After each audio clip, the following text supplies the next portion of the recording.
What's going on, guys? Welcome to Social Lens Podcast. This is our very first episode of the podcast, and we hope you guys enjoy listening to us. But first, let us introduce ourselves. My name is Nito. My name is Ilma. My name is Stephanie. I'm Salma. And I'm Ani. Okay, in this first episode, we'll talk about one of psychology branch, that is social psychology.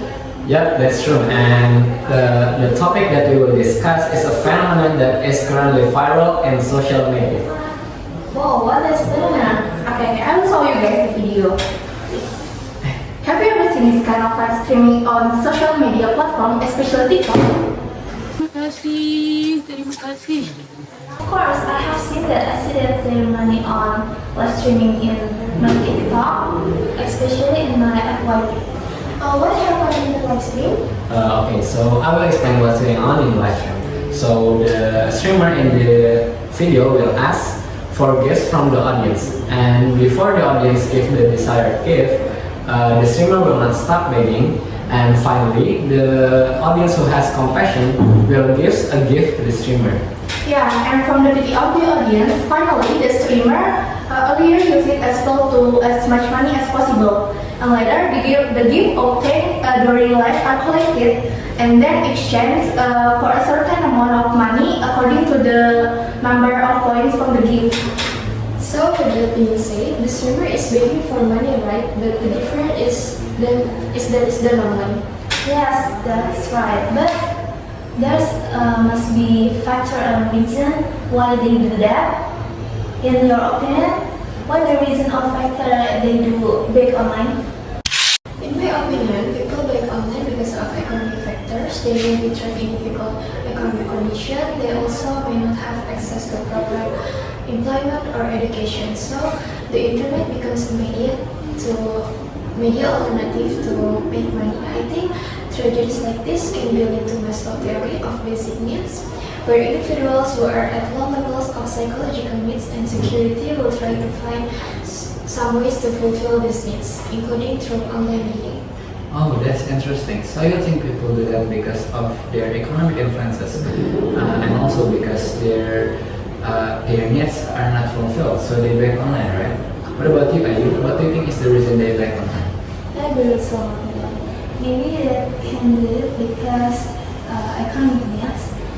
If you guys can ask about are they not feel ashamed, I think it's possible they feel ashamed, but they try to justify themselves and think about their conditions are really need help because they can situation is really critical. Right, and that is in line with self-justification theory, where online begging offenders often feel the need to justify their action to themselves. This self-justification is important so that they do not feel guilty or ashamed of what they do. Yeah, maybe they are feel ashamed, but they try to confirm themselves that is right, and there is no feel ashamed of doing it. Okay, we've already talked about what people who beg online might think. Now, for those who donate to the streamer, why do they want to give gifts when they know by giving it they can make people who beg online feel supported and still keep good doing life to the beginning? Maybe the people that are giving gifts to online beggars are of empty, wanting to help, or influencing social trends, often connect with emotional stories or interesting content. Yeah, I also think the role of empathy plays a significant part. Many of these live streams appeal our emotion as a viewer, making us feel sorry for the people who begging in the life. And I think this can lead to a strong desire to help by giving them virtual gifts. But guys, then many live streamer make up sad stories to attract the audience sympathy, and in the end, they give gifts like what Ilma mentioned. Yeah, I also realize it. For example, like in dramaturgy Erving Goffman theory, regarding the behavior or condition of the actors that might differ from what is displayed on screen and what's behind it. Like in the front stage, for example, the streamer might make up sad stories while also acting as if they were crying, just to make the viewers feel sympathy. even though sometimes the behavior and the stories are just fabricated. That's true. I think many people already know about it. But why they want to still give many gifts to the live streamer? I have also heard about social exchange theory. So this theory talks about social exchange where people are motivated to give something of value like a gift as a form of appreciation because those who perform live have entertained the audience. So there is a reciprocal exchange that ends to gain mutual benefit. But do you realize guys, after this online being live content went viral and people know that there were many people who gave gift, there's many people who also joined in online baking. Yeah, I asked about it. The incident is the same as stated by Albert Bandura in social learning theory, where online begging is not just an individual asking for help in cyberspace, but also a phenomenon influenced by observation of others' models, social norms in society, both of truth, observation and imitation. As well as positive reinforcement get from attention and their donation. The live streamer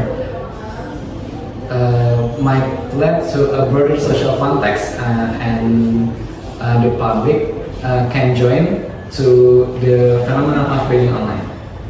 And as far as I know, there's a theory to describe this phenomenon.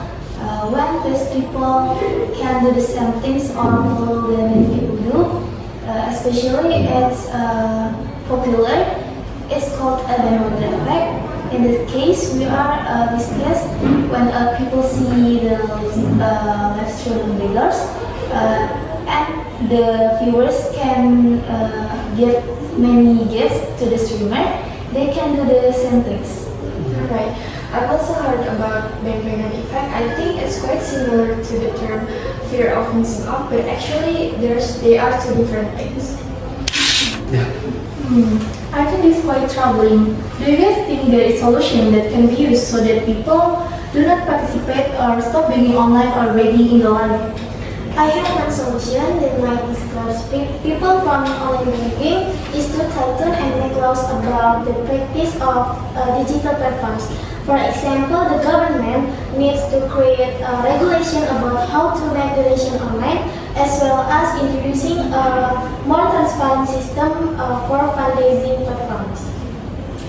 In addition to tightening laws, perhaps we can also educate the public and internet username by educating the public how to donate through legitimate and verified channels such as trusted non-profit organization, and also conduct campaign to educate the public about the importance of transparency and responsibility in donating.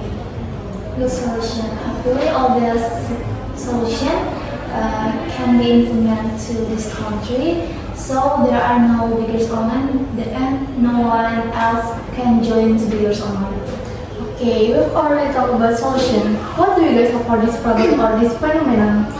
My hope is for a more holistic solution, whereas the public can be more cautious and also those who need help can get better support through trusted channels. And hopefully the tragedy of online begging will end soon. As for me, my hope regarding this problem is that there will be fewer people begging online by doing things they shouldn't. And for the viewers who give gifts, maybe they could be reduced and not normalize things such as begging online, so that this doesn't keep happening.